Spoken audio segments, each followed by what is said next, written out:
इनके आंख में आंसू क्यों है? वसुदेव करने का जितना पता आपको इतना मेरे को है। अभी नया नया आया, हमें पता तो नहीं इसके ये क्यों आए हैं।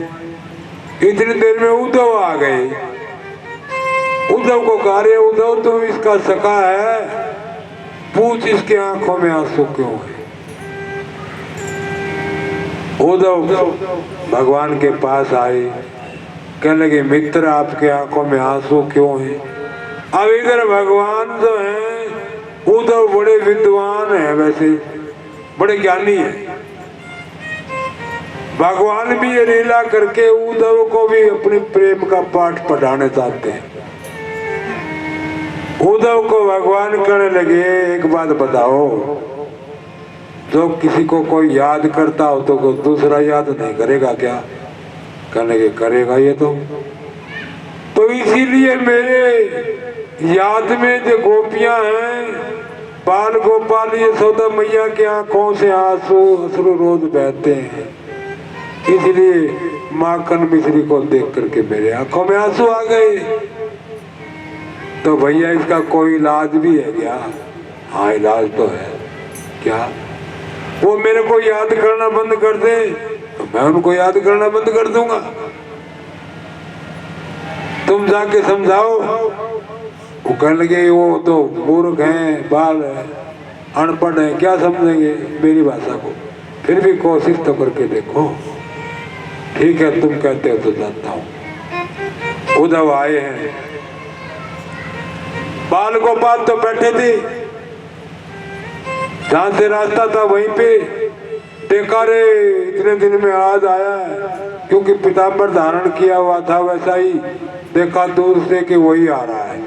नजदीक आया, देखा नहीं भाई वो तो नहीं है, ये तो कोई और ही है।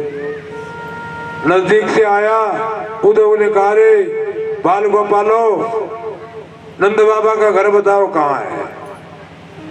कहने लगे भैया पहले तो ये बताओ तुम कौन हो। कि मैं उद्धव हूँ, कृष्ण का मित्र हूँ। अच्छा अच्छा अच्छा अच्छा तो ठीक है, फिर तो बढ़िया है। क्यों बढ़िया कैसे? हाँ ऐसे ऐसे मित्र है तो ऐसा ही हो गया होगा वो भी। क्यों मेरे में क्या कमी है? अरे भैया मित्र तो हम भी हैं, कोई राम राम नहीं, कोई श्याम श्याम नहीं। आते आके नंद बाबा घर बताओ, ये कोई बात हुई? तुम्हारे अंदर तो ज्ञान ही नहीं है। आप तो यहाँ उद्धव को पहला झटका लगा। बात तो ठीक कह रही है, मेरे को राम राम करना चाहिए था। ठीक है जाओ, वो नंद बाबा का घर महल दिख रहा है, उसमें जोर से बोलना। यशोदा मैया को ऊंचा सुनाई दे रहा है, कहता है गए नंद बाबा घर पे हो। यशोदा मैया कहने चुप हो जाओ, मेरा लाला सोया हुआ है, जग जाएगा। मैया मैं हूँ उद्धव, जोर से कहा। कौन उद्धव? ओहो तुम हो उद्धव, आओ आओ आओ। क्या बताऊं, तब से वो गया है तब से ऐसा लग रहा है जैसे पलने में सोया हुआ है। मेरे तो सारा दिन इसी तरह ध्यान रहता है, ऊंचा भी सुनाई, दिमाग भी काम नहीं करता। क्या बताऊं। अब तो उद्धव ने देखा इतना प्रेम तो कभी देखा ही नहीं। आज भी उसी तरह से इतना प्रेम करती है यशोदा मैया अपने लाला से। दूसरा झटका लगा। नंद बाबा के साथ रात्रि विश्राम किया, बातचीत हुई, भगवान के बारे में चर्चा हुई।